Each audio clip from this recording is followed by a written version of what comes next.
अरे काका, इतनी सुबह सुबह खेतों के काम में लग गए, क्या बात? हाँ धीरज बेटा, तुम्हें तो पता ही है कि तुम्हारे काके के देहांत के बाद घर के काम भी मुझे ही देखने पड़ते हैं। अगर घर के काम करने लगे तो तेज धूप निकल आएगी, और फिर धूप में तो खेत का काम होने से रहा। हाँ काका, आपकी बात भी ठीक है। मैं एक काम करता हूँ, आपके खेतों के काम में मदद कर देता हूँ। फिर देखना, आपका काम जल्दी खत्म हो जाएगा। अरे बेटा, तुम क्यों तकलीफ करते हो, मैं कर लूंगा।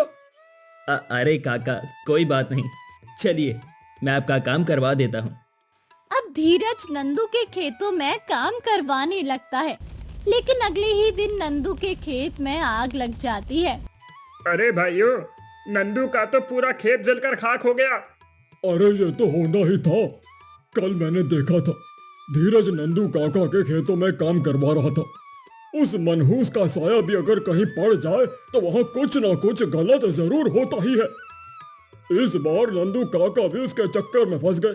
अब हरिया और श्यामलाल दोनों मिलकर नंदू काका के घर जाते हैं और सभी बातें बता देते हैं। फिर नंदू और गांव के कुछ लोग खेत पर जाकर देखते हैं। हे भगवान, ये सब क्या हो गया? मेरी सभी फसलें जलकर खाक हो गई। इस बार मेरे घर में अनाज नहीं होगा तो मैं क्या खाऊंगा? काका, मैंने तो पहले ही समझाया था, आप इस धीरज के चक्कर में ना पड़ो। आपने देखा ना कैसे उसके कदम पड़ते ही आपके खेतों का सत्यानाश हो गया। हाँ बेटा, मैं ही बेवकूफ था जो तुम्हारी बातें नहीं समझ पाया। अब से इस धीरज से दूर रहने में ही गांव वालों की भलाई है। हाँ बिल्कुल सही। अब से सभी धीरज से दूर रहेंगे। जो नहीं रहेगा वो खुद इसका इंतजाम भुगतेगा। कुछ दिन बाद गांव में रहने वाली गंगा काकी की तबीयत अचानक से ही बिगड़ जाती है, जिसे देखकर उसकी पोती रोने लगती है। कोई है? हाँ, मेरी दादी को बचा लो। मेरी दादी ठीक से सांस नहीं ले पा रही। नैना की आवाज सुनकर गांव के कुछ लोग नैना के पास आते हैं। बिटिया, ऐसे हाल में हम क्या कर सकते हैं? अब तो लगता है गंगा काकी का अंतिम समय आ गया है। भगवान की मर्जी के आगे कौन कुछ कर पाया है। अब तो बस प्राण निकलने का इंतजार है। नैना गांव वालों की बात सुनकर और ज्यादा फूट फूट कर रोने लगती है। भगवान के लिए ऐसा न कहिए। अगर समय पर उन्हें अस्पताल का इलाज मिल जाए तो मेरी दादी ठीक हो सकती है। आप लोगों से निवेदन है, कृपया मेरी दादी को अस्पताल ले चलिए। बेटी, यहाँ से अस्पताल बहुत दूर है। हमारे पास कोई साधन भी नहीं है। हम सभी मजबूर हैं। तभी धीरज वहाँ पर जाता है। नैना, तुम चिंता ना करो, काकी को मुझे देखने दो। अब धीरज गंगा काकी का हाथ पकड़ कर देखता है, लेकिन पास खड़े गांव वाले उसे देखकर भड़क जाते हैं।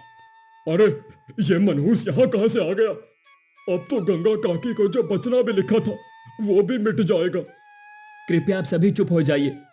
यहाँ किसी के गांव के सदस्य की जान जोखिम में है और आप लोग बस अंधविश्वास लेकर बैठे हुए हैं। धीरज की गुस्से भरी बात सुनकर सभी गांव वाले चुप हो जाते हैं। नैना, तुम एक काम करो, तुम काकी का ख्याल रखो। मैं अभी जंगल से कुछ जड़ी बूटियां लेकर आता हूँ, शायद इससे कुछ राहत मिले। ठीक है धीरज, जल्दी आना, मैं तुम्हारा इंतजार करूंगी। अब धीरज जंगल की तरफ निकल जाता है और गांव वाले आपस में गपशप करने लगते हैं। काफी देर बाद धीरज वापस आकर गंगा काकी को जड़ी बूटियां पीस कर पिलाता है।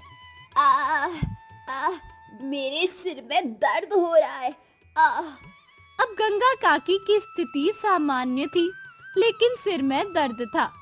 दादी, दादी आपको कुछ नहीं होगा। दादी, सब ठीक हो जाएगा। आप अब ठीक हो जाओगे दादी। चिंता ना करो नैना, अपनी दादी को ये जड़ी बूटी रात को 3 बार पिलाना, फिर धीरे धीरे काकी को ये असर करेंगी। गांव वाले ये सब देखकर चौंक जाते हैं। लेकिन कुछ दिन बाद गंगा काकी का निधन हो जाता है। अब तो कोई शक नहीं रह गया। देखो, इलाज किया, फिर भी दादी चली गई। यही सबूत है कि धीरज मनहूस है। बहुत हो गया, अब तो इसे गांव से निकालना ही पड़ेगा। अगले दिन सरपंच के साथ मिलकर धीरज को गांव से बाहर निकालने का निर्णय लिया गया, लेकिन नैना ने इसका विरोध किया। सरपंच जी, इसमें धीरज का कोई दोष नहीं है। उसने मेरी दादी को बचाने की पूरी कोशिश की थी और ये गांव वाले तो बस खड़े होकर तमाशा देख रहे थे। देखो नैना, हम केवल गांव के एक सदस्य की वजह से गांव भर पर खतरा मोल नहीं लेना चाहते हैं, इसीलिए धीरज को गांव छोड़ना ही होगा। तो ठीक है, जिस गांव में धीरज जैसे अच्छे इंसान नहीं रह सकते, उस गांव में मैं भी नहीं रहूंगी। नैना गुस्से और दुख से धीरज के पास जाती है और दोनों जंगल की तरफ निकल पड़ते हैं।